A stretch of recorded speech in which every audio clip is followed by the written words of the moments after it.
Je vous le disais donc à l'instant, à la une de l'actualité, après 72 heures de trêve, le Hamas a donc refusé de prolonger cette trêve, une trêve qui a pris fin ce matin. Les soldats israéliens se sont aussitôt redéployés sur la bande de Gaza.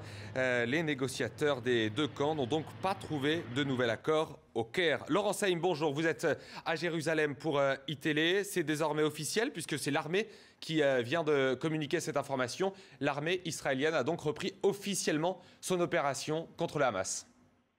Oui, et ce que l'armée israélienne dit, c'est qu'elle a commencé de nouveau à rebombarder la bande de Gaza ce vendredi matin après des tirs de roquettes sur Israël.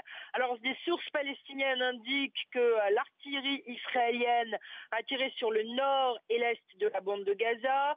Il n'y aurait pour le moment aucun blessé, et Hamas a recommencé à tirer des roquettes sur Israël ce vendredi matin après l'expiration du cessez-le-feu. Au total, 20 roquettes auraient été tirées depuis la bande de Gaza sur Israël depuis la fin du cessez-le-feu. Il n'y aurait aucun blessé ni dégâts constatés. Une roquette a été interceptée par le dôme de fer au sud de la ville d'Ashkelon, et deux autres roquettes sont tombées près d'Ashod et encore une fois à côté d'Ashkelon. Alors, officiellement toujours, et c'est ça qui est important, c'est qu'il y a maintenant des milliers de Palestiniens à Gaza qui sont en train de quitter leur maison car ils ont extrêmement peur de la réponse israélienne.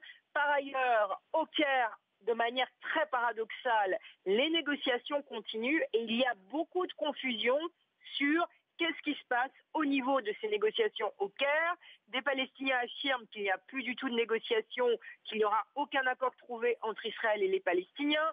D'autres Palestiniens affirment, encore une fois, que les discussions continuent et que tout le monde espère trouver un autre accord et un autre cessez-le-feu. En tout cas, depuis ce matin, Israël et Hamas tirent l'un sur l'autre.